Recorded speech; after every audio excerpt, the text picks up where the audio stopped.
You're listening to The Real Deal Conversations, a podcast designed to encourage, inspire, and equip you by sharing real stories and meaningful conversations that bring real life to the surface.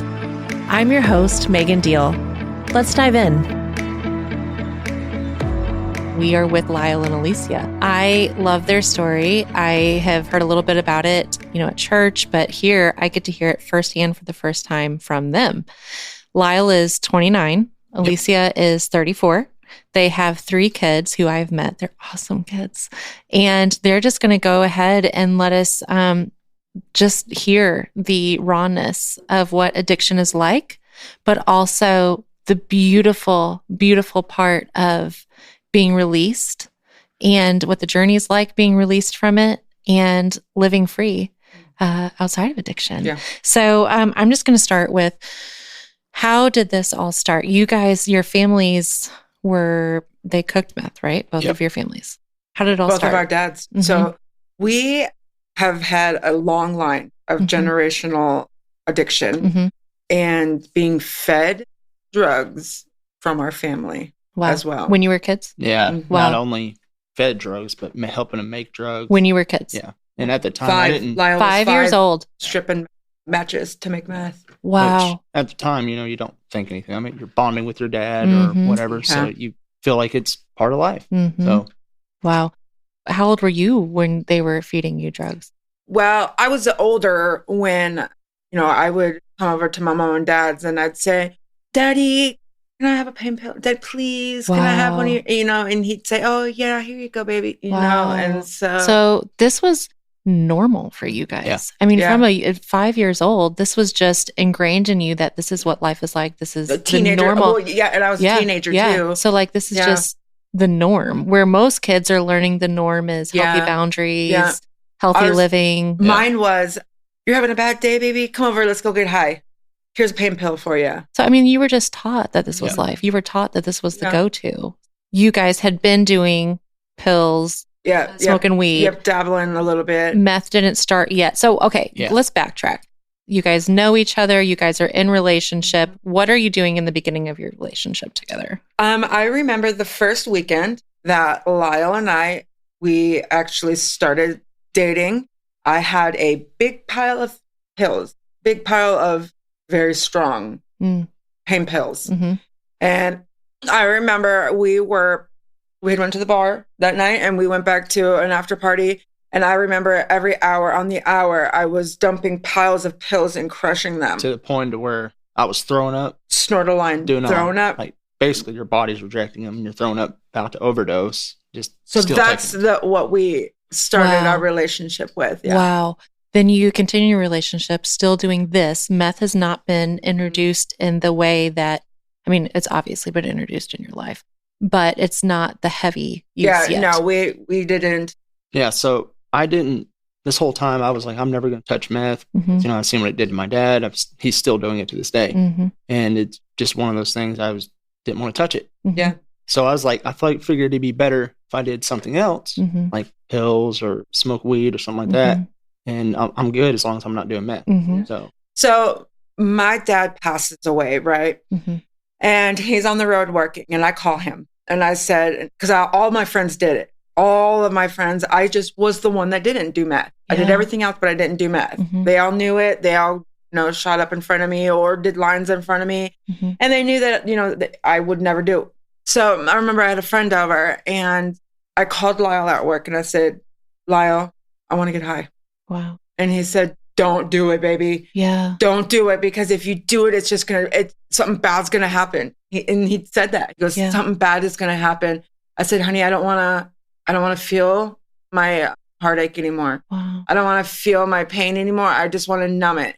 So I ended up getting high.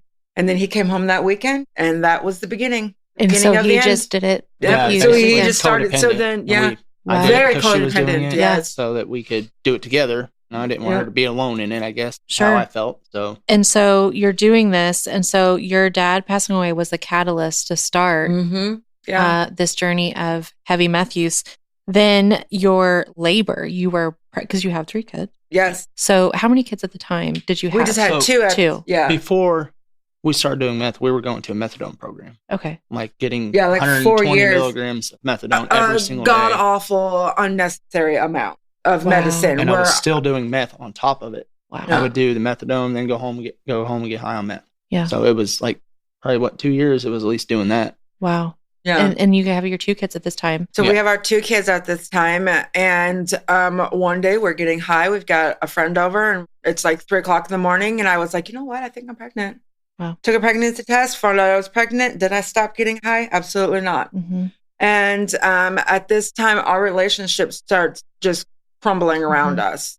We're like a year into like, going on meth runs and just building driving to Springfield at 2:30, 3 in the morning, coming back and pounds and pounds of meth. Wow. Because you guys know where to get it all. I mean, it's been your life. It's not like it's hard for you guys. Yeah. You can just go to your parents' house and get just go to my dad and get it. And I don't even have to pay for it. That's the thing. Wow. So it was easy. Just, hey, can I get some? Yeah, here you go. Wow. Yeah. And then you started abusing Alesia and the pregnancy, which put you into labor. Yep. So he had been gone for a few days and he would start a fight with me so that he could leave again and get high. Wow. And I was trying, I was just crying. And I remember begging him to stay. Mm-hmm. And it just went into an all out, it was pretty bad. Yeah. And it put me into early labor, 2 weeks early.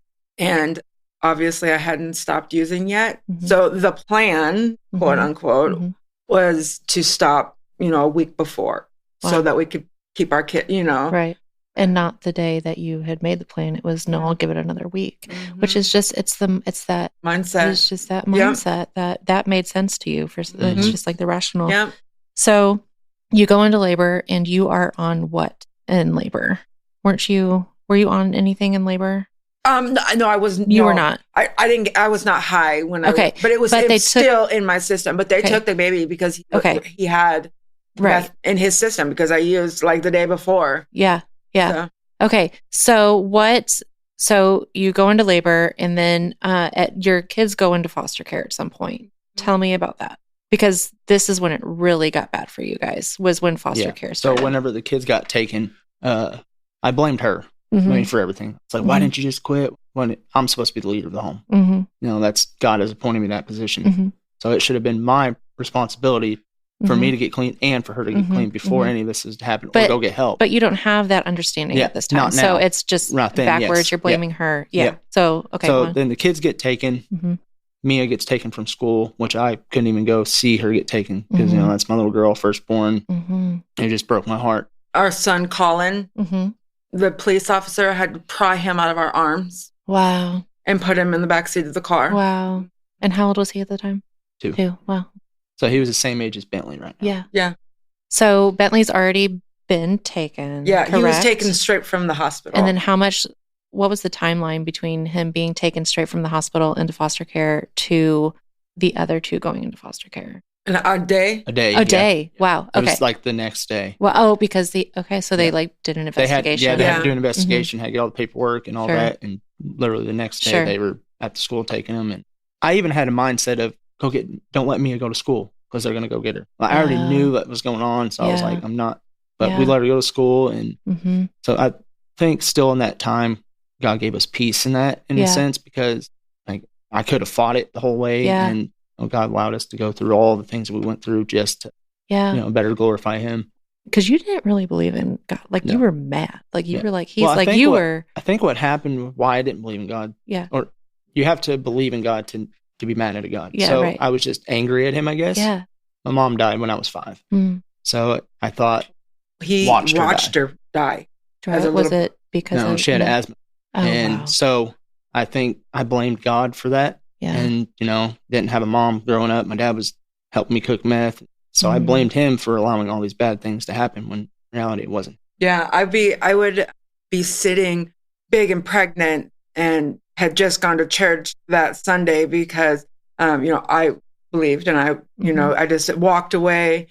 But Lyle would say things like, you think your God would allow this to happen? Let you sit here with a baby in your belly being pregnant? Do you think that if God was really real that he would allow things like that? This good God, there's no good God. And yeah. And so when the kids went into foster care, Lyle to this day, you look back and see God's hand in even the foster care situation. Yeah. Because they went to James River youth pastor, right? Yeah. No, they went to, so they're youth pastors at a church in West Plains Endurance, but they did the camp, the James River camp. Yeah. They were coordinators over the James River for a while. It was the show that they did years ago. Okay, yeah, I know what you're talking about. Yeah. I forget what it's called, but I know what you're talking about. Yeah. That's what they did. And now both of their youngest daughters are in college, James River College, but they went with them and God was working. The details. This amazing foster family that... Yeah. And was it the foster family that you guys found out about finding that? Because how did you find out? Oh, I'm kind of getting ahead here, but I'm just going to ask this question real quick. So our caseworker... Okay. This is how amazing God is. Yeah. Our caseworker, her daughter was a graduate a year before that. Oh, wow. That's so cool. Isn't that awesome? That's so cool. Yes. That is so cool. So we're going to court. So every time we're going to court, our caseworker is there. Yeah. And she says, hey, I've got this program. Yeah. If you guys are interested. And still to that day, I was like, nah. I don't have a problem. I'm clean. I'm clean. Well, okay. So let's backtrack real quick. The kids go into foster care. And so you now go into the heaviest you've ever been in meth because... The judge told me, if you can pee clean one time, you can have your kids back. Wow. 8 months. Wow. 8 months.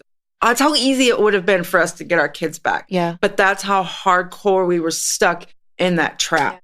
They took them. Yeah. And it drove us further down because, Suicide at that point, mission. we're like, what else do we have to lose? Yeah. I mean, other than ourselves. But at that point, we feel so low because we lost our kids. And at this point, I've been faithful in our marriage, but he hadn't. And it wrecked me where I was, I would go in the bedroom and I would try and slip my wrist. Wow. Yeah. And then, I wasn't, I didn't have the, guts to.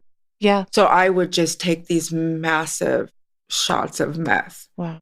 Two things. One, I think this is a really good peek behind the curtain of what foster families go through because they really do ask the question a lot, why are the parents not getting better? Did.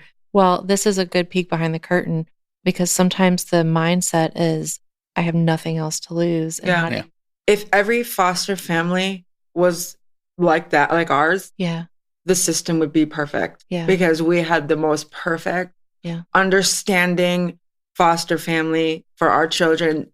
She would be like, are you mad at me? She actually cared about because I would be so high, I couldn't look her in the eye. She cared to have a relationship with you. Yeah. She didn't look at you guys as this broken, disgusting people. Stay away and let me. Yeah. It was with relationship she with wanted us to get better. Yeah. Because she showed wanted the true heart of God. I love that. Through that whole thing. Yes. That is so good. Which at the time, did you see that? No. Or is that something you're looking back on? No, it's something I look back now and I'm like, wow. But you live a life on the run, on drugs, knowing drugs, everyone's so hateful. Yeah. So when someone nice comes along trying to help you, you have no idea that they're Deborah being genuine. And Chris. Right. Yeah. That's exactly, he's like, Lyle would ask me, he'd be like, well, what do they want from us? Why are they being nice to us? Yeah. Because you're not used to that. Yeah. Because generally, you're selling drugs, doing drugs. Yeah. Someone's nice to you for a reason. Yeah. They want something out of you long term, down the road or something. So that's a good example of why it is so important to be the true hands and feet of Jesus. Yeah. And not we're going to wait for people to come to the church. That's not the reality of it. If you're sitting there in church waiting for people to come to you to see that you're a hospital, you're never going to see it. Yeah, it's so important to That's go out. I love when John talks about come in. Yeah, come in. If you are broken, come in because this is where you're going to heal at. I love that. So foster care, foster family, this is where you guys really just dive deep into it. Deb and Chris, where did you guys... We dove deeper into it, and then our caseworker, she was telling us about finding the family. Okay. So we set up a meeting. We finally call after several weeks. We set up a meeting, and we go and we meet them at McDonald's, face to face. Are you high? Yes. Okay. Both of us. Oh, bad. Okay. Horrible. And so I think at that point, we got even more high because we were scared. Like we were nervous. We were, all right, let's just go do this so we can look better on us for the courts if they ask anything, hey, we went and did this. Because you get like a clarity of mind or something, right? Yeah. Like And what is so funny is I would ask Chris, I'd say, Chris, what did you think of us when you saw us? He'd go, one word, train wreck. Yeah. That's what it said. Yeah. So we meet with them and, it's just a lot of tears, a lot of questions about what's going on, like how many kids you have, just the small surface type stuff, kind of get to know us a little bit. And then we disappear. Why did you disappear? At first, to be honest, I thought it was a cult. Really? Yeah. I just thought, I was like, it's too good to be true. There's nothing that good can come out of this. They must want something from us. That was the mentality. He really thought it was a cult. Like that. He's not kidding when he says that. He really thought it was a cult. Is a major reason people who are addicts, do they not get help because they don't trust the help that's in front of them? Yeah. So it could be so obvious. Yeah. But is that a majority of why? Or sometimes they're not ready. You're not ready, or they're scared because that's all you know. So if that's all you know, then it's scary on the other side. Yeah. So it's not always that they don't want help. They're scared of me. Yeah. I didn't want help. Okay.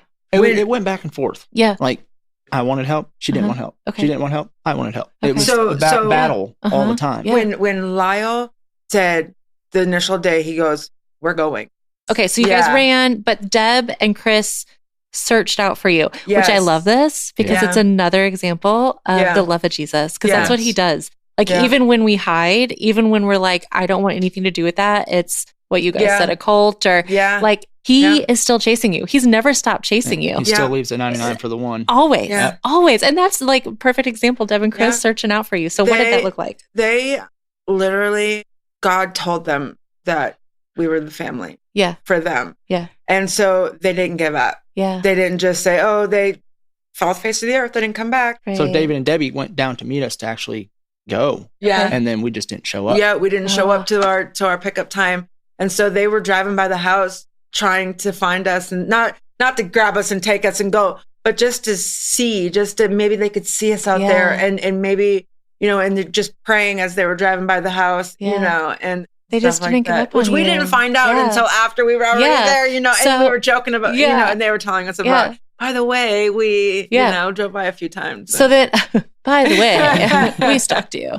So what got you into finding the family then? What was so when he had a warrant. I had a warrant, me and her sister. So I took food stamp card, her sister's food stamp card, went and gave it to my sister for some drugs. Okay. And I didn't get the card back till the next day. My sister-in-law wanted the card back. And I was like, well, I gave it to her for money and for drugs. And she got mad, slammed the door on me, and I headbutted the door, and we got into a big altercation, me and her sister.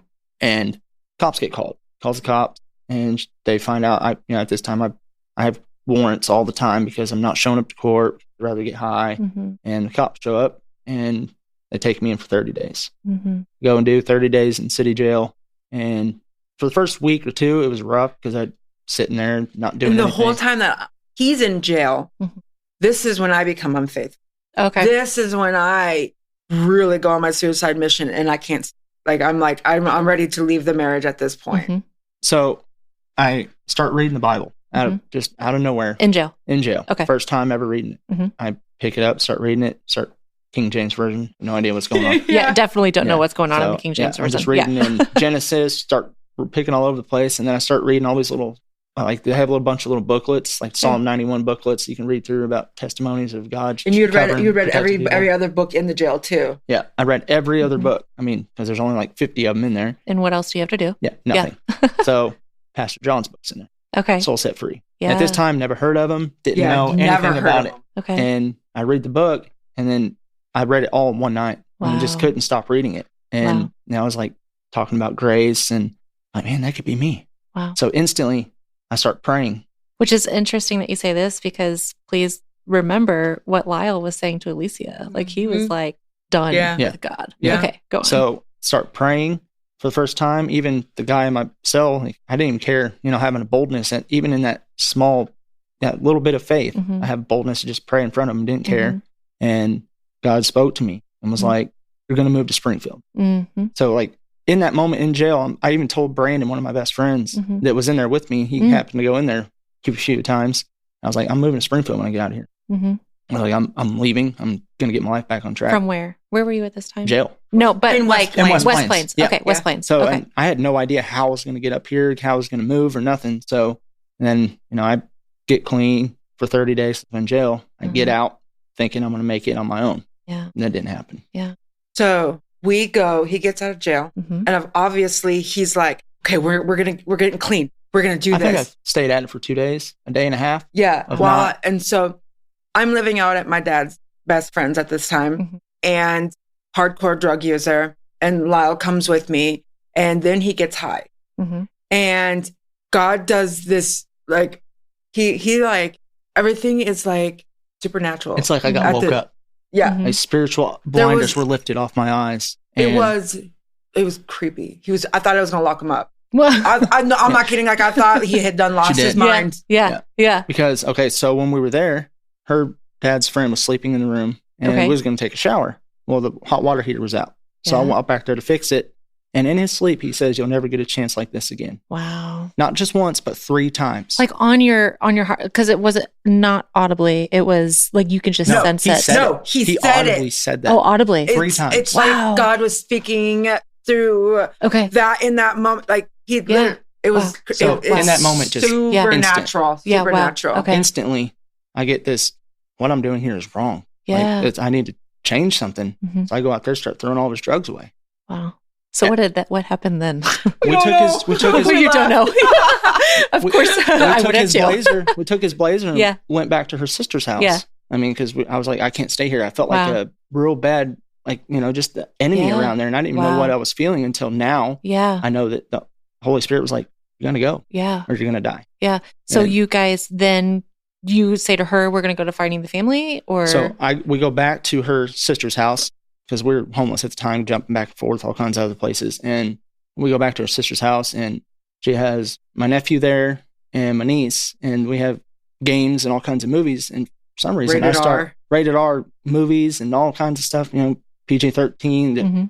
I don't know where it came from. I started separating them all. You guys can't watch these rated R movies. You guys can't play these games. I thought I was going to have to lock him up. Like we were all like, I kept telling my sister, I was like, guys, I don't know what's wrong with him. You were changing. And at this whole time, I was still high. Wow. I was high through this whole time. Wow. Yeah. And I just, you got that just instant change. And the next day, Denise shows up. Our caseworker says, you guys ready to go? And I was like, whoa. This whole time I was fighting. I was like, no, I'm clean. I don't want to go. I don't need help. Yeah. And just in that moment, I was like, yeah. Okay. Because she thought I was clean because I went to jail for 30 days. So she didn't know I relapsed and got on drugs again. Yeah. But I opened up to her and told her, no, I'm not clean. I used again already. And she says, okay. Which was isn't that kind of a big step? Because normally you guys, just anybody, just admitting that you had done that is kind of a big step to a caseworker. Yeah. Oh, she knew. Yeah, but the fact that you verbally admitted it and took the responsibility, that's kind of a big deal. And she said he would never admit it either. Yeah. He'd always be like, I'm not. Only she is. Yeah. So you then go to, when do you go to Finding the Family? It was that next day. Okay. We left. We were supposed to go to a conference. We were supposed to all have a conference with DFS. Sure. And she didn't go. Okay. She was high in the room, and I was still in my mode of, I'm going to get kids back. We're going to do this. And so I was going to walk all the way to the DFS office, like 8-10 miles in the rain. I got halfway there, turned around, came back, and got on the phone and called our caseworker. And so they did a conference call with everyone with me on the phone. And they said, well, you're going to go get clean. And I said, okay. Wow. So they said, with or without your wife, you're going to go. And we're going to get the kids back. So in that moment, I was like, I'm leaving without her or with her. So I kind of gave her that choice of you can stay or you can go. And what did you say? I said no. Okay. Yeah. I said no. I don't want to leave. I don't want to stop doing drugs. Yeah. But then there was this tug on my heart, like go. Things are going to be different. Is what kept going through my mind. Like go. And I just had this peace about it. And so I was like, okay. So I finally agreed to go. But we're broken. We're one step away from divorce. Yeah. And bitterly. at this point. And not getting your kids back, right? Yeah. So in order to even go to Finding the Family, they require you to be 30 days clean prior to going. Okay. And we were both on drugs. So the Lord told them, let us go. Right now, we need to go. So we didn't know where we were going. Caseworker took us to Ozark Cafe. We met with David and Debbie, which were the counselors at the time. David and Debbie Colbert. Okay. Yeah. They were the counselors of Finding Family at the time. And we didn't know where we were going. We were meeting them there for them to determine whether we were going to go or not for sure. And we met them there. And that day, we just literally had bags of clothes. Like bags of clothes, that was it. Everything still high on drugs. I always say we were barefoot and broken when we found Jesus. You were literally barefoot. We were literally barefoot and broken when we found Jesus. I love it. So you get to Finding the Family, and let's talk about what the Finding the Family journey looks like, because it is a great program and it is a great place. It's still a journey. Yeah. So it is a 1-year intense discipleship. Okay. You have to sign away your adulthood, pretty much. I mean, you have to work and you have to do all that, but you have to sign away your ability to make your old way of thinking. Yes. So, but looking back on it at the time, that was very frustrating for you guys, and we'll talk about that. But when you look back on it, you guys realize why that was. So because they knew. Yeah. They knew. Yeah. They lived it. They knew the choices. Because Deb and Chris, they're not coming from a place of, well, we don't know anything about this, but we have a heart for it. They're coming from a place of complete understanding. They literally have walked it and walked out of it. And 99.9% of the things that I call my mentor for, I'm like, Deborah, and she's like, oh yeah. So I remember when that happened. You know, and she even like being like having a stinky attitude. You know, she's like, okay, so I remember I was being stinky to a cashier while I was praying with the girls. And then I had to turn around and apologize for being stinky because I was not acting in God's character. So, she just everything, everything that you can think of to walk through. She's literally walked through it and come out. Both of them come out, you know. Yeah, they're incredible people. Great people of God. So, okay, Finding the Family. Let's talk about what it was like living there. So a little visual for anybody listening. Finding the Family, it's like 30, 40 acres, something like that, of land. And beautiful. Yeah, it really is incredible. Like super incredible. So there's two houses on the property that a family gets to live in. So you guys got to live in a house. Yep. So we started out underneath for the first 3 months. Yeah, because what she means by that is there's a log cabin, and it's not an individual house. It's more so like an apartment in that one. But then there's 2 individual houses. Yeah. So you guys started out there. And what was it like just starting out there? I mean, because Lyle, you had mentioned sometimes it would be very frustrating giving over control. But then there's also, so what did the journey look like? Okay, so you're being taught that whole time a man is supposed to be the leader of the home. But at the time, it's hard to be corrected on things that you've been told was right for your whole life. And you're an adult, and so it's hard to be corrected even as an adult. And for me, I always made the decisions. Yeah. Because we had a broken way of thinking, a secular way of thinking in our marriage. So then you not only had to come to a new mindset, but you had to release control of what you've been doing your whole relationship. Like you guys just had to relearn, not just, God, wow, you guys had to relearn a lot. Okay. So you are frustrated. You're learning that you need to be the head of the household. Yeah. And then what does it look like a year on the farm when you want to use? Because it's not like that just left your mind. Well, it's not, or did it? So God totally took that away from me. Wow. Yeah. I mean, we went there still on drugs. Yeah. We were still dirty on meth. And when we went there, because it was the night before we used, we didn't have any withdrawals. We didn't have anything. Wow. God just supernaturally healed all of that. And then, was it 5 days after we were there, we told each other about us, having our infidelities about each other. Had to confess our sins to each other so that we could heal from them. Yeah. Instead of keeping those secrets locked up. Sure. But I remember when he told me about it, because I knew, but I didn't. Yeah. Because he'd never actually admitted it. Yeah. But I remember I was downstairs on the bed and he was in the shower and I cried out to God. And this is 5 days being there. Wow. So I cried out to God and I said, God, I can't live like this anymore. I said, my heart is broken.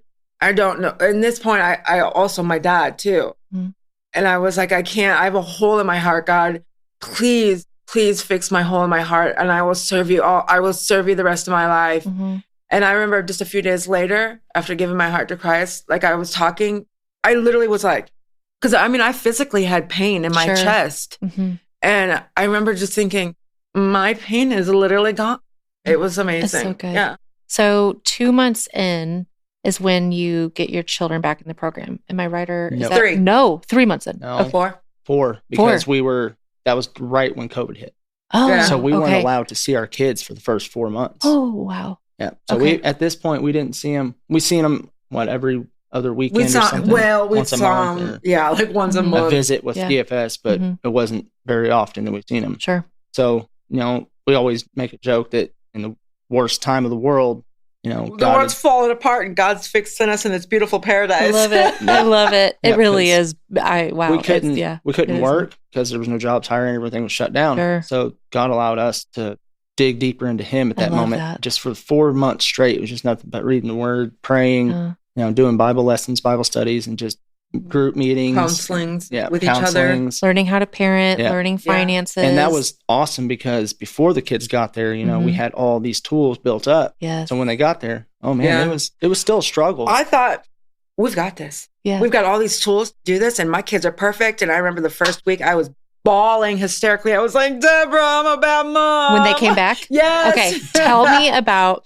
when your kids come back into your care, which is, so with Finding the Family, your kids, after a certain amount of time, they do come out of foster care and live with you during the program. Yes, but they're not released. Yeah, they're still in state custody. Okay. But they still get to live with you. But they still get to live with you. And over Deborah and Chris's watchful eye. And care. And you really get to reunite and relearn how to be a family under really good. So they will walk through all parenting. All parenting, the finances, everything.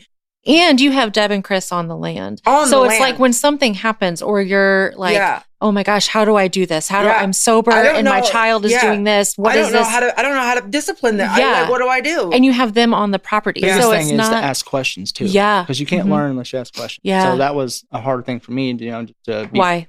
Because I was prideful.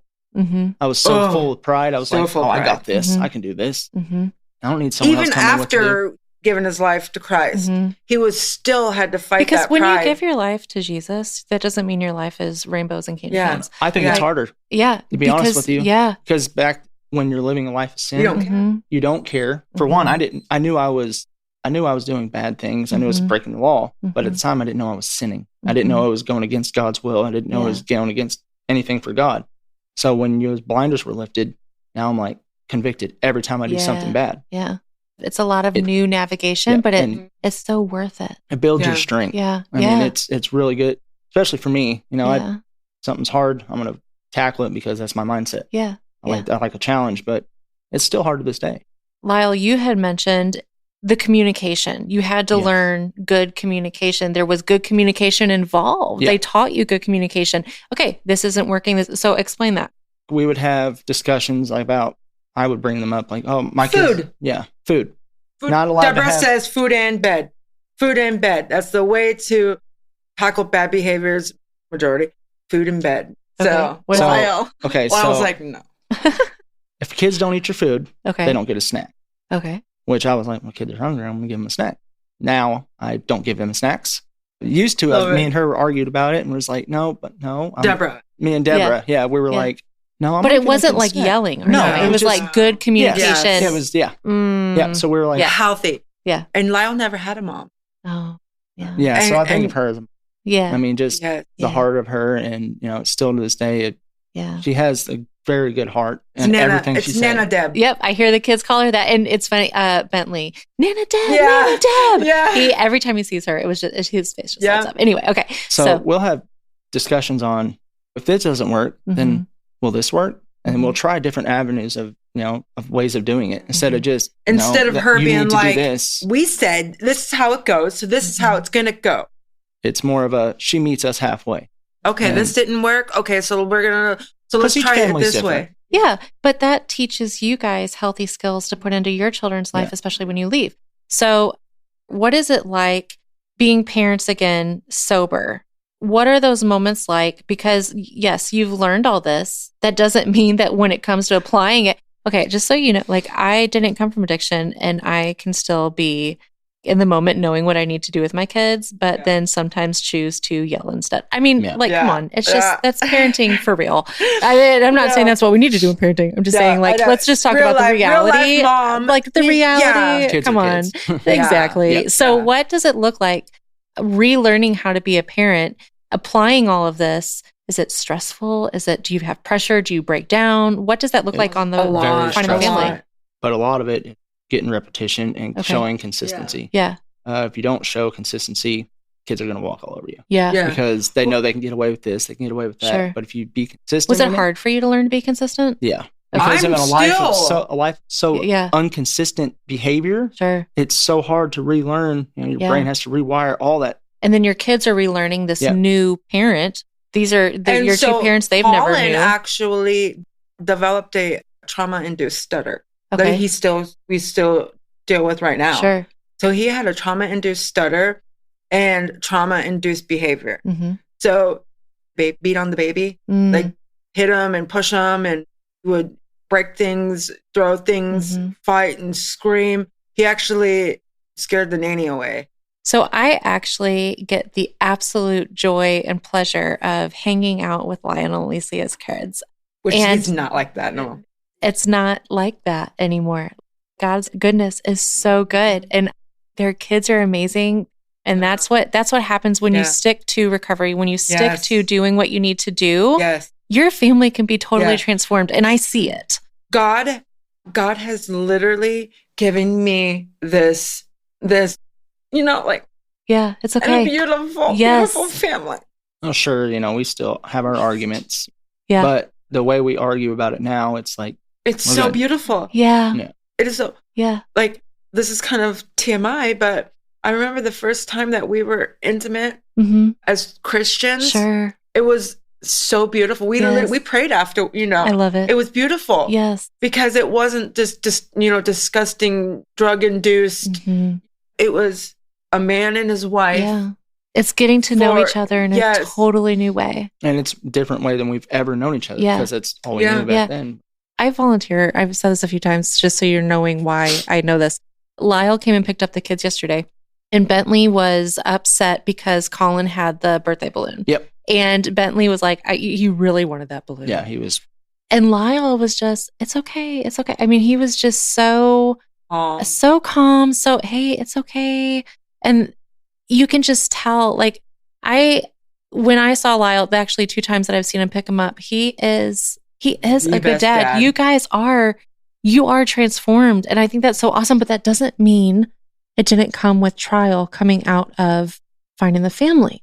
You guys learned so much. You did so much. But then when you came out of finding the family, there was a lot of pressure put on you being Lyle and Alesia. Being Lyle and Alesia. And being like the poster people for, and there was a lot. Testimony at church and all which is a massive church. Other churches wanted us to come speak for them.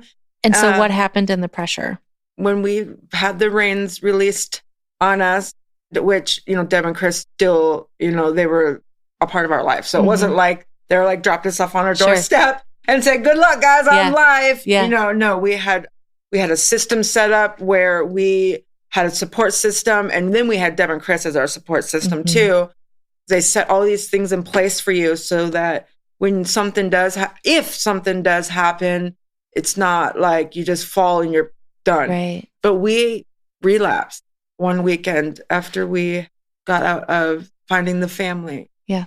And it was the most horrible thing in the whole wide world.